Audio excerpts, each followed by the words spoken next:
Nothing is truly forgotten, only misplaced. Commander Ava Rostova felt that truth in the low, pervasive hum that vibrated through the deck plates of the survey vessel Pathfinder.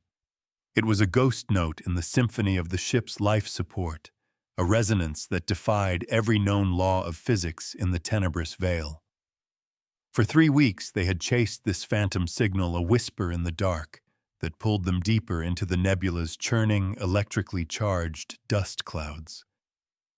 Her mission was to chart the unchartable, to plant flags of navigation where none had existed. But this anomaly, this siren song, had become an obsession that frayed the edges of her command. On the main view screen, the veil was a maelstrom of violent purples and bruised indigos, a cosmic storm that made sensors lie and navigators pray. Within that storm slept something ancient, something that hummed with a power that felt less like energy and more like memory. A sigil faint and geometric had begun to burn itself into their long-range scans, an impossible shape holding steady against the chaos. Signal strength is holding at 97% of baseline. Lieutenant Kalin reported from the tactical station, his voice a low counterpoint to the ship's thrum. No signs of decay or propagation. It's just there, a fixed point in a hurricane. Rostova nodded, her gaze fixed on the swirling abyss. The stakes were simple and brutal, their fuel reserves were critical. Their supplies were rationed, and turning back meant admitting defeat. Yet pushing forward felt like tempting a god or a devil she had no name for. The hum was the bait, and she could not shake the feeling that they were the ones being reeled in. It was a song of perfect, unyielding order.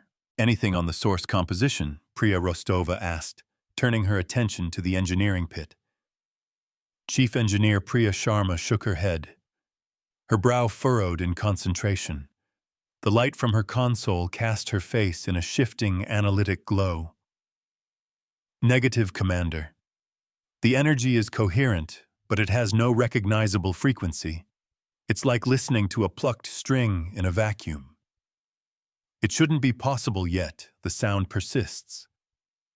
The Pathfinder itself, an AI fleet mind of considerable intelligence, remained silent on the matter, its crystalline core processing terabytes of data without conclusion. The machine could not solve the mystery of the music. A civilian freighter pilot, hauling refined ores from Proxima to the Outer Rim colonies, adjusted his headset. He was telling his daughter a story about void krakens to pass the long hours. Static crackled, and a new directive flashed on his nav screen: Tenebrous Veil sector, now a restricted zone. Vorn Syndicate activity suspected. He sighed, plotting a longer, more expensive route. Another delay, another toll paid to the darkness between stars. Rostova tapped her fingers on the arm of her command chair. The rhythmic beat, a small anchor in the sea of uncertainty. The legends of the sector campfire stories told by grizzled asteroid miners spoke of a ghost ship. They called it the Argent Ledger, a relic from the dark age of humanity's first chaotic expansion. A warship that did not conquer, but instead judged. A saint ship that kept accounts of galactic sins. She had dismissed them as folklore, the fanciful imaginings of lonely people in a vast, empty universe. But the universe was no longer feeling empty. "Commander, I have a contact." Kalin's voice was suddenly sharp, cutting through the low hum of the bridge. "Multiple contacts. Vorn Syndicate signatures. They're closing fast on our position." On the tactical display, a cluster of angry red icons bloomed like blood in water. They were corsairs, vultures drawn to the promise of salvage or slaughter. Rostova's jaw tightened. The Vorn were pirates and slavers, a plague on the outer territories, who operated with brutal efficiency. They wouldn't be here by coincidence. They had followed the same impossible song. The void always kept its promises of violence. "All hands to combat stations," Rostova ordered, her voice calm and clear. betraying none of the cold dread coiling in her gut. Pathfinder, raise shields to maximum. Priya, I want every spare watt diverted to the engines. Kalen, give me a firing solution, but do not engage unless fired upon. The ship came alive with the blare of klaxons and the disciplined hurry of the crew. The stakes had just escalated from discovery to survival. The mystery in the heart of the nebula would have to wait. First, they had to live through the next 10 minutes. The Vorn ship's brutalist wedges of scarred metal and oversized weapon emplacements tore through the Veil's dust clouds, their engines burning hot and hungry. A transmission request flashed on the main screen, a crude Vorn sigil of a fanged skull. Rostova accepted it. A holographic image of a hulking reptilian creature shimmered into existence. Crocs, the syndicate warlord, grinned, revealing rows of sharpened teeth. Little ship, the Vorn's voice rasped, a sound like grinding rocks. You are far from your safe harbors. That which sleeps in the dark is not for you. It is a prize for the strong. Surrender your vessel, and we will grant you a quick death. His eyes, cold and black, scanned the Pathfinder's bridge with possessive arrogance. He spoke of strength, but only understood predation. This is Commander Rostova of the Alliance vessel Pathfinder, she replied, her voice steady. We are on a scientific expedition in unclaimed territory. We have no quarrel with you, Crocs. Veer off, and we will not report your position to the patrol fleets. Crocs let out a guttural laugh. Threats from a lamb to a wolf. We know what is here. The hum calls to all who listen. But only the Vorn have the will to claim it. The transmission cut out, and Kalen's voice immediately followed. They're achieving weapons lock, Commander. They're firing. The Pathfinder shuddered as the first volley of plasma cannons impacted its shields, the energy dissipating in brilliant flashes of turquoise light. The debt of battle had been offered and accepted. Return fire, Rostova commanded. Target their lead escort. Evasive maneuvers pattern Delta.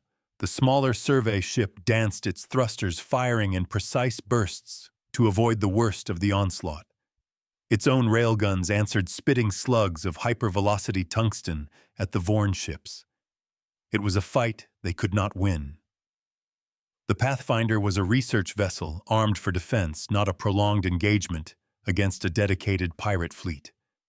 They were outgunned and outnumbered. Their only advantage was their proximity to the anomaly. Take us closer to the source of the signal, Rostova ordered. Use it as cover. It was a desperate gamble, a flight into the heart of the mystery itself. The ship lurched, another hit jarring the crew. A spray of sparks erupted from a secondary console. Shields at 60%, Kalen reported, his knuckles white as he gripped his controls. Their fire is concentrated. They want to disable, not destroy. Of course they did. The Vorn wanted the Pathfinder intact, another bauble for their collection. They wanted its crew for their slave pits. A cold calculation of profit and pain.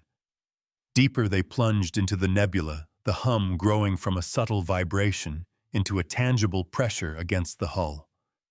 The Vorn followed relentlessly, their weapons fire tearing incandescent trails through the cosmic dust. Then they saw it. They broke through a final dense wall of gas, and there it was, hanging in the void, like a shard of obsidian. It was a ship of impossible scale, a kilometer-long sliver of perfect, unadorned geometry. Its hull was a matte black that seemed to drink the light, marked only by a single silvery sigil etched into its flank, the same geometric pattern from their scans. No lights burned on its surface, no engines flared. It was a tomb, a sleeping giant in a sea of chaos. The hum emanated directly from it, a silent, powerful broadcast of pure potential. The Argent Ledger was real. By all the stars, Priya whispered from her station, her voice filled with a mixture of terror and awe. The myths are true. The Vorn fleet, seeing the relic, seemed to momentarily pause their attack, their bloodlust perhaps tempered by the sheer imposing presence of the ancient vessel. Crox's voice crackled over the comm again, this time filled with a raw, greedy reverence. The First Age relic, more glorious than the stories. It will be mine. The brief respite was over. The Vorn ships repositioned, forming a crescent to trap the Pathfinder against the relic. Their greed was a gravity all its own. The Vorn began firing again, this time with a new intensity, but their shots were not all aimed at Rostova's ship. Several powerful energy beams struck the hull of the Argent Ledger, splashing uselessly against its dormant defenses. They were trying to force it open to crack the shell and get at the prize within. "They're trying to brute force it," Kalen noted grimly. "Fools." Rostova watched the energy discharges flicker across the relic's black skin. The hum intensified with each impact. It was no longer a gentle vibration. It was a rising chorus, a note of profound and ancient indignation. The sleeper was being disturbed. On a small agricultural moon, hundreds of light years away, a child looked up at the night sky through a telescope. Her father, a farmer, pointed out the faint smudge of the tenebrous veil. "They say a guardian sleeps in there," he told her, repeating a story his own father had told him.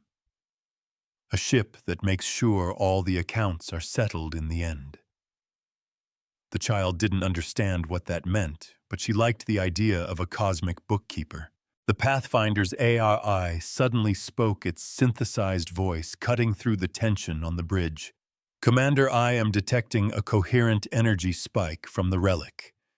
It is not a weapon discharge. It is a query."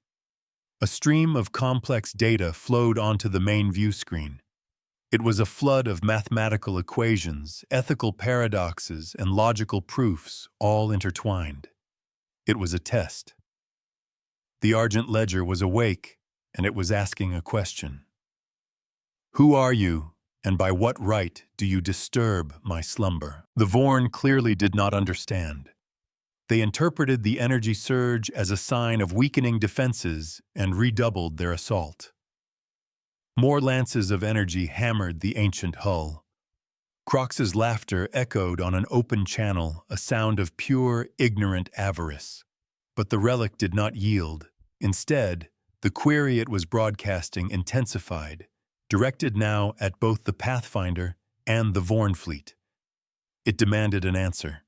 Pathfinder, the AI, immediately began to process the query, its logical processors running at maximum capacity. The query is a variation of the insolvable frame problem, combined with resource allocation ethics under duress, the AI reported. It is a test of worthiness. The optimal solution requires a perfect utilitarian calculus. The AI was trying to solve it with pure logic. "They're not asking for a math solution," Pathfinder Rostova said, her eyes fixed on the data stream. She saw the patterns within the chaos, the moral questions hidden beneath the numbers. It was about balance, about intent. The Vorn's intent was simple theft. Their actions were a debit against the Galactic Order. Her intent, her mission, was exploration, the pursuit of knowledge for the benefit of all. A credit. It wasn't a test of intelligence. It was a weighing of souls. "Open a direct channel to the relic," Rostova commanded. "All frequencies. Broadcast our mission logs. Everything. From our commissioning to this very moment. Encrypt it with a simple key. We seek to understand." Priya's hands flew across her console, complying. The full history of the Pathfinder. A vessel of peace and discovery was laid bare. Every star charted, every anomaly scanned, every first contact protocol followed. It was a testament to a lawful, ordered existence. They offered their truth as their tribute. For a moment, nothing happened. The Vorn continued their futile assault. Crox was screaming at his gunners to increase power. Then the hum from the Argent Ledger changed. The deep, resonant note began to climb the scale, shifting from a query to an acknowledgement. A single blindingly white line of light traced the edges of the silver sigil on its hull. The query ceased. The test was over. The Argent Ledger had its answer. A new transmission without sound or language flooded the Pathfinder's bridge. It was a feeling, an understanding, a direct impartation of knowledge. The account is open. A toll is due. A profound silence fell over the Vorn fleet. Their weapons ceased firing. Crox's triumphant laughter died in his throat. Across the black hull of the ancient warship, thousands of previously invisible panels began to shift. Light, cold, and silver bled from the seams. The Argent Ledger was not just waking up. It was reconfiguring.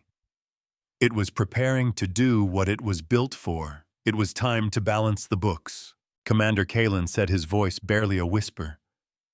"What is it doing?" Rostova watched, her heart pounding in her chest. She had offered truth a record of lawful action. The Vorn had offered only violence and greed. The relic, this ancient arbiter, was about to render its judgment. It had been taught their nature, and now it would mirror their actions. "It's going to make them pay," she said. The Vorn, recovering from their shock, seemed to come to the same conclusion. Panic replaced arrogance. Their ships began to break formation, some turning to flee. But it was too late. Crox, in a final act of defiant rage, ordered his flagship's primary weapon to fire a system cracker lance, a beam of raw, unshielded energy capable of boiling a planet's oceans, a weapon of obscene, unbalanced power. The desperate always reach for the biggest hammer. The beam, a torrent of pure white fury, shot across the void and struck the Argent Ledger dead center. But the energy did not splash or detonate. It vanished. The black hull absorbed every single watt. The silver sigil glowed brighter, and a new wave of understanding washed over Rostova. The ledger was not a warship in the way she understood it. It was an archive, a bank, a court of cosmic law. It did not destroy. It collected, it counted, it remembered. And then it redistributed. It remembers by ledgers, never by collars. From the surface of the Argent Ledger, vast shimmering fields of energy bloomed into existence, forming a complex lattice-like structure that surrounded the Vorn fleet. They looked like the wires of a colossal abacus. "It's the abacus fields," Priya breathed, recognizing the term from the deepest, most apocryphal legends. The mirror of justice. The energy from the Vorn's system cracker, now absorbed and catalogued, was held within the ancient ship. The ledger had recorded the unjust withdrawal. Now it was time to make a deposit. A debt cannot be ignored forever.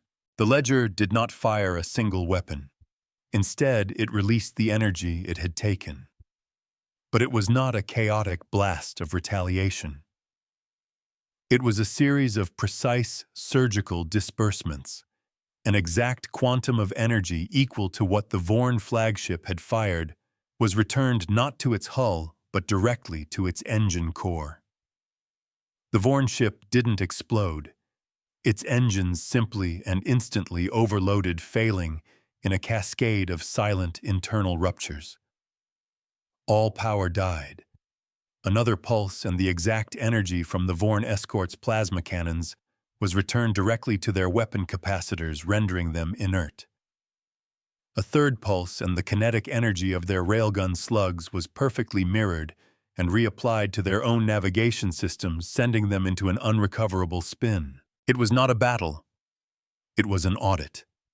Each Vorn ship was disabled with an elegant, terrifying precision. Its own hostile energy turned back upon it as a focused, non-lethal consequence. The Argent Ledger had not destroyed them. It had simply foreclosed on their debt of violence, leaving them adrift, silent and powerless. The mirror shows only what is given. Crox's flagship floated dead in space, its warlord trapped in a metal coffin of his own making. The fight was over. The silence that followed was more profound than any explosion. A proximity alert chimed on Kalen's console. The Pathfinder had taken some collateral energy surge from the Ledger's gambit. Minor hull breach on Deck 7, Commander. Environmental seals are holding. We've lost the aft comms array. It's fried. A cost. There was always a cost. Rostova acknowledged the report with a nod. They were alive. They were wounded, but they were alive. Her gamble had paid off. She had answered the question not with logic or force, but with integrity. She had become in that moment the first human in millennia to successfully transact with the Argent Ledger. The first lawful act had been recorded. Pathfinder, she said, her voice quiet but firm. Log this event. Classification monumental. Send a coded message to Alliance Command. Tell them we have made contact with a foundational power. She looked at the ancient ship, now silent again, its silver sigil glowing with a soft, steady light. It was a weapon that did not kill a judge that did not hate. It was a piece of humanity's soul lost to time and now found again. And it had chosen her. She was its steward now, whether she wanted the responsibility or not. Her relief, however, was short-lived. A new alarm blared through the bridge, sharp and insistent. Commander Kalen's voice was strained. Multiple new contacts dropping out of hyperspace. They're not Vorn. They're Xylos Conclave. The name sent a chill down Rostova's spine. The Conclave were the galaxy's legalists, a rigid, dogmatic bureaucracy that prized order above all else. They feared ancient relics, seeing them as chaotic variables in their perfectly managed equation of galactic peace. Their ships, sterile and white, appeared on the view screen, their forms radiating an aura of cold, inflexible authority. One problem was solved, but a larger one had arrived. A transmission came through, crisp and formal. Unidentified vessel, you are in violation of the ancient armaments moratorium. The entity you have activated is an unregistered weapon of mass effect. Power down your systems and prepare to be boarded. The artifact is now the property of the Xylos Conclave to be contained or neutralized for the stability of the sector. There was no room for negotiation in the voice. It was the sound of a verdict already decided. Rostova looked from the crippled Vorn fleet to the pristine, menacing ships of the Conclave. On her other side, the Argent Ledger waited, a silent testament to a different kind of law, a deeper form of justice. She had saved her ship from pirates only to face judgment from the supposed keepers of the peace. The Ledger had chosen a lawful path. Now she had to prove that its path and hers were one and the same. The choice had been made, but the trial had just begun. The voice of the Xylos Conclave was as sterile as their ships, a synthesized tone scrubbed clean of all emotion. Your compliance is not a request, Commander. It is a legal imperative. On the tactical display, the Conclave vessels moved with unnerving precision, forming a perfect orbital cage around the Pathfinder and the Argent Ledger. They did not rush or threaten. They simply existed, their presence an undeniable statement of absolute authority. They were the galaxy's final word on matters of law, and they had spoken. They had come to put a ghost in chains. Pathfinder Rostova said, her voice a low murmur that did not carry across the tense bridge. Analyze the Conclave's legal standing. Cross-reference the ancient armaments moratorium with first contact protocols and salvage rights. Her mind raced, sifting through the impossible situation. She was a scientist, an explorer.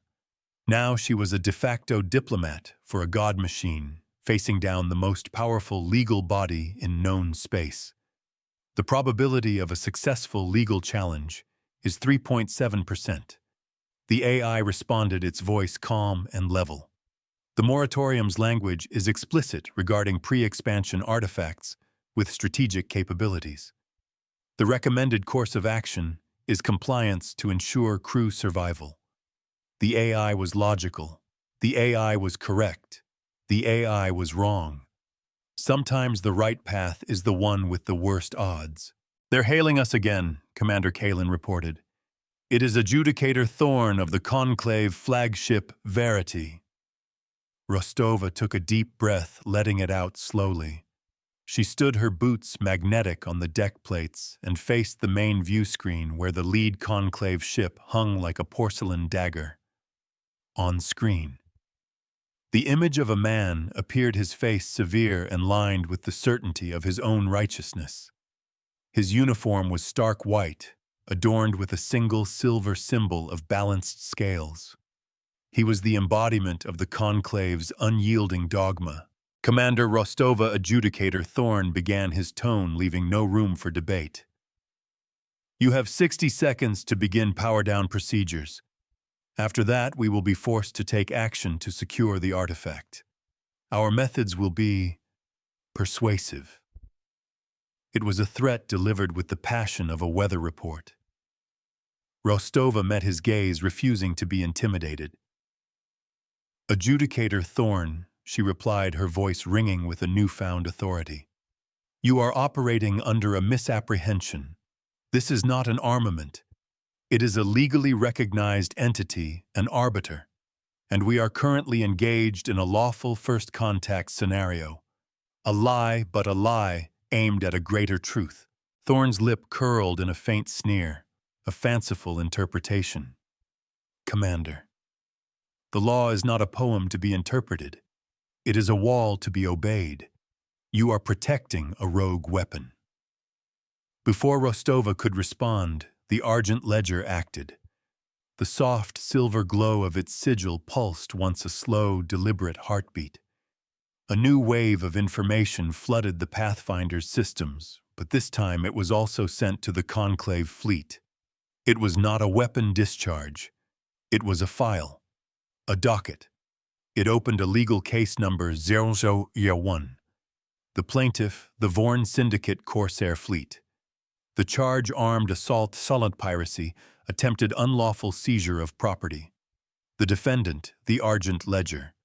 The adjudicator, the Argent Ledger. A perfectly closed and perfectly insane legal loop. A junior archivist on Xylos Prime, cataloging historical legal documents, paused at a footnote in a treaty from the second expansion. It mentioned a semi-mythical Ledger-class Arbiter from the First Age, a vessel whose legal rulings were said to be self-enforcing. He flagged it as a curiosity, a piece of legal folklore, and moved on to the next data slate. History was full of such dead ends. Adjudicator Thorn's face tightened. He had seen the data stream. "What is this mockery?" he demanded. "This changes nothing. The artifact is a threat." But there was a flicker of uncertainty in his eyes.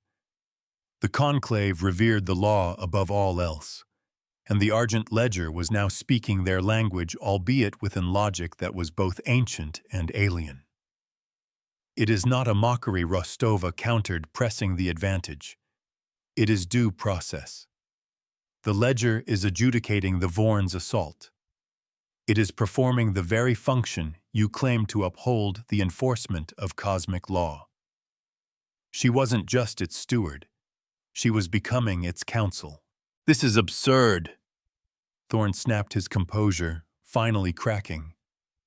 "We will not be delayed by the legalistic fantasies of a machine. Containment teams advance on the artifact. Use Class 2 energy nets. I want it silenced." A half-dozen smaller Conclave ships broke formation, moving toward the silent black hull of the Ledger. They began to project shimmering golden webs of energy designed to drain power and suppress all system functions. The nets converged on the ancient ship, wrapping it in a cage of Conclave authority. The law, when blind, often becomes a bludgeon. The Argent Ledger did not resist. It did not power up weapons or raise shields. It simply allowed the energy nets to envelop it. For a moment, it seemed the conclave had won. The hum that had filled the void seemed to quiet.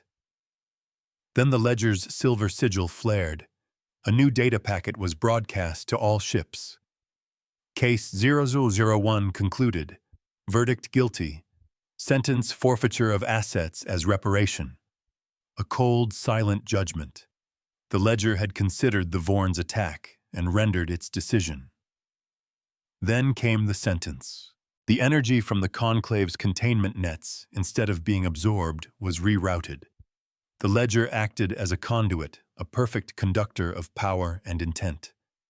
The golden energy of the nets was channeled with surgical precision, not towards the conclave, but towards the disabled Vorn ships. Tractor beams woven from the conclave's own power seized the pirate vessels. One by one they were drawn towards the Argent Ledger, their hulls groaning in protest. They were attached to the ledger's surface by shimmering magnetic clamps, arranged in a neat, orderly line. The ledger had taken the conclave's energy, the very tool of their authority, and used it to enforce its own verdict. It had turned their law into its own enforcement. Thorn watched in stunned silence, his jaw clenched. He had tried to put the artifact in a cage, and it had used the bars of that cage to collect the criminals. What? What has it done? Priya whispered from the engineering pit. Rostova felt a chill run down her spine. It's collecting damages, she replied. It has declared the Vorn ships forfeit. It's adding them to its ledger. The audacity of the act was breathtaking. It was a perfect, non-violent checkmate that used the conclave's own power against their intentions. The mirror did not just show, it acted. This is an unacceptable escalation, Thorn declared, his voice a low growl of fury. The artifact is resisting containment. It has co-opted conclave property. It has proven its danger. He was twisting the narrative, recasting the ledger's elegant act of justice as an act of aggression. All ships he commanded prepare to fire. Target the artifact's primary power signature. We will neutralize it. The law demands order. The conclave ships reoriented their weapon ports, sliding open. They were moving past containment to outright destruction. The cost of their failure to control the relic was now a price to be paid in violence. Their rigidity had finally broken into rage. Commander, weapon systems are charging. Kalen warned, his voice tight. They are targeting the ledger. We are in the blast radius.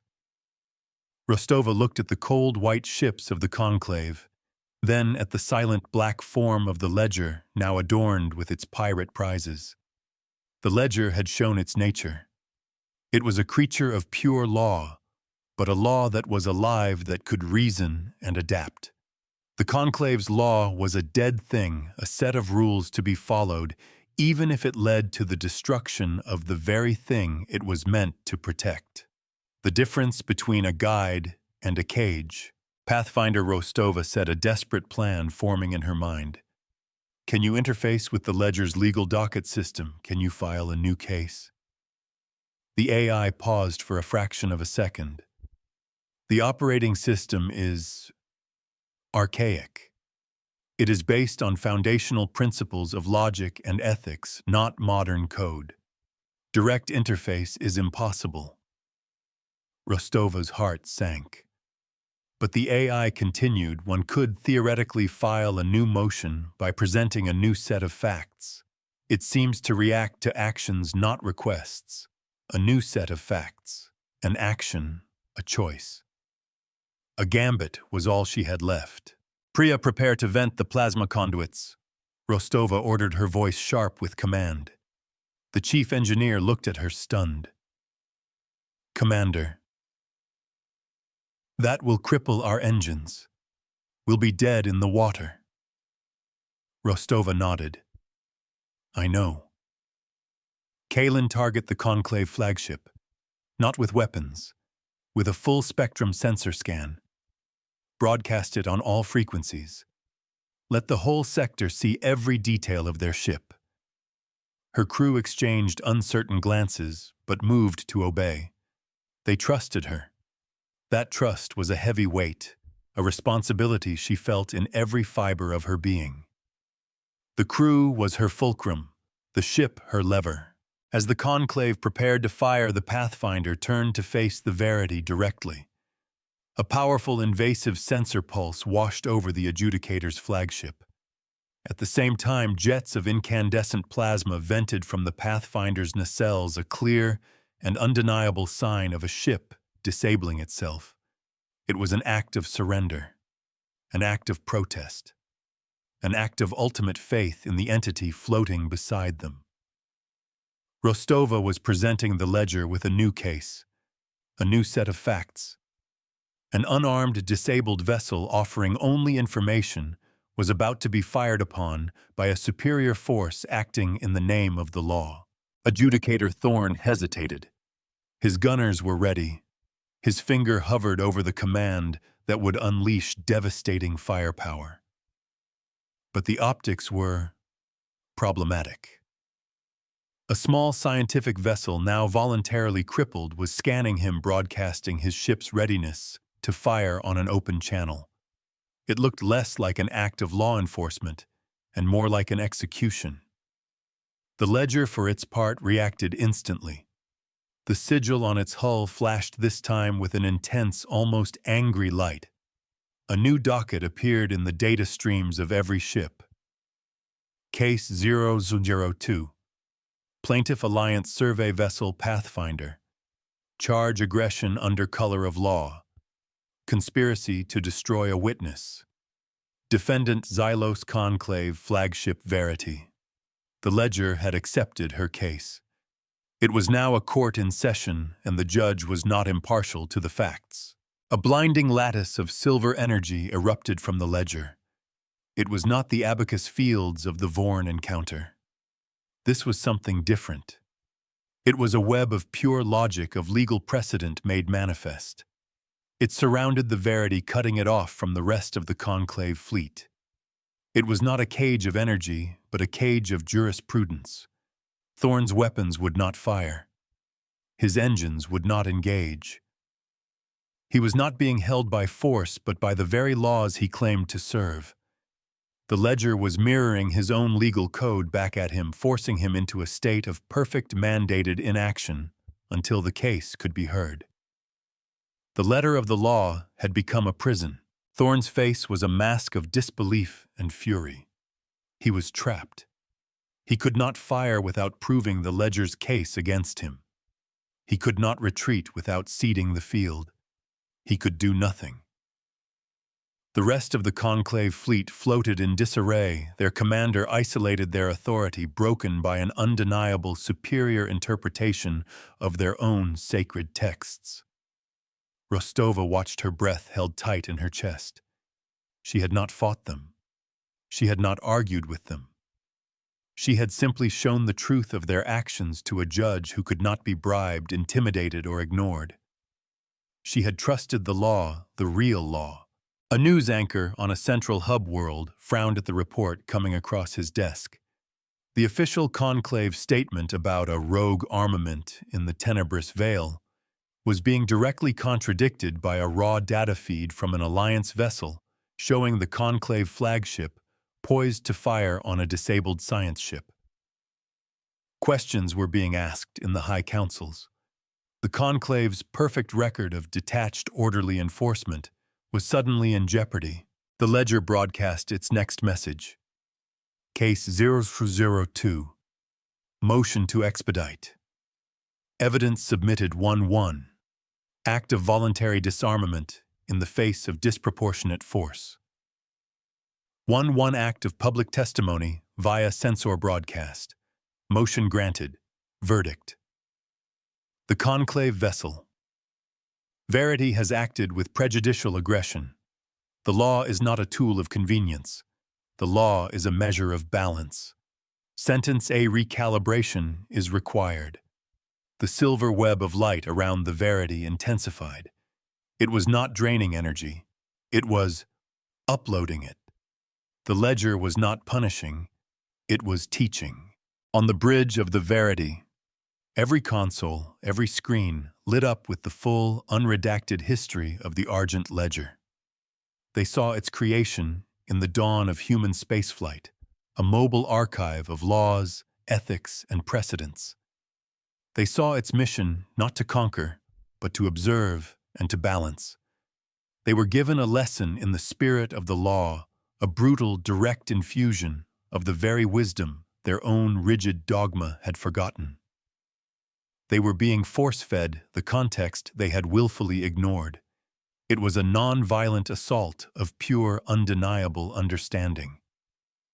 Adjudicator Thorne stumbled back from his command chair, his face pale, the rigid certainty in his eyes shattered, and replaced by a horrifying, profound doubt. His wall of law had been turned into a window.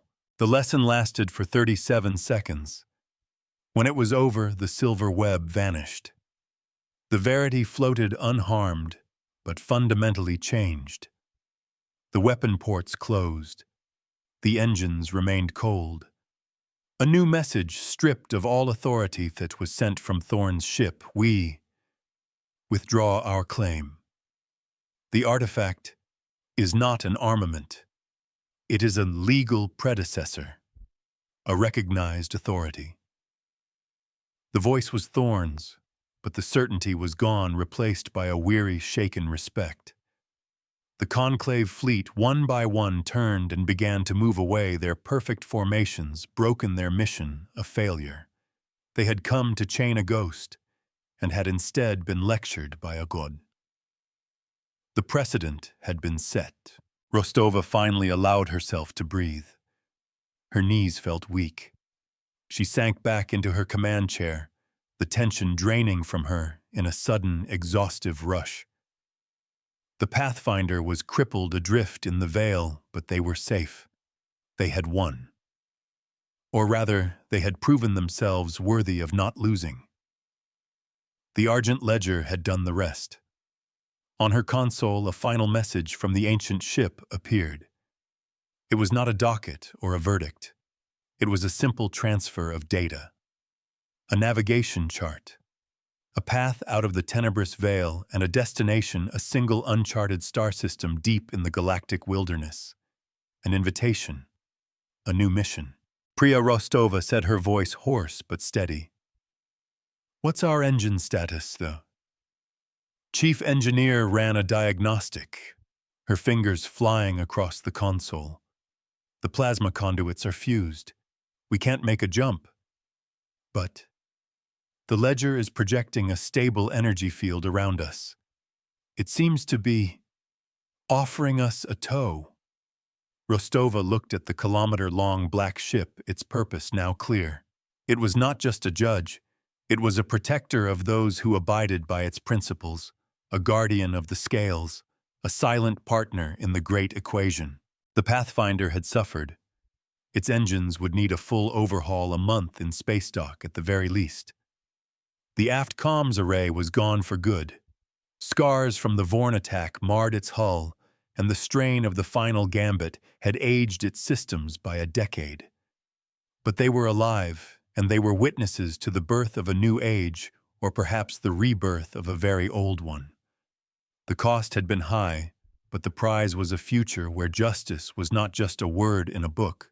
As the Argent Ledger began to move, gently pulling the smaller science vessel along in its wake, Rostova watched the tenebrous veil recede on the main view screen. The great cosmic storm seemed less menacing now, more like a curtain being drawn back to reveal a deeper truth. The ledger's silver sigil glowed with a soft, constant light, a beacon of order in the chaos. On a secondary screen, a new file blinked, an entry in the ledger's own eternal log. It was a simple line of text written in a language that was somehow both ancient and perfectly understandable. Stewardship Record 001, Alliance Survey, Vessel Pathfinder. Commander Eva Rostova. Account opened, balance positive. She had come here seeking to chart the unknown, a simple navigator with a simple mission.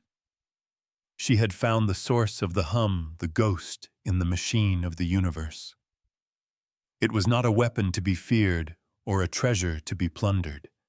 It was a responsibility, a legacy. The laws of man were fallible. They could be bent and broken by fear and greed.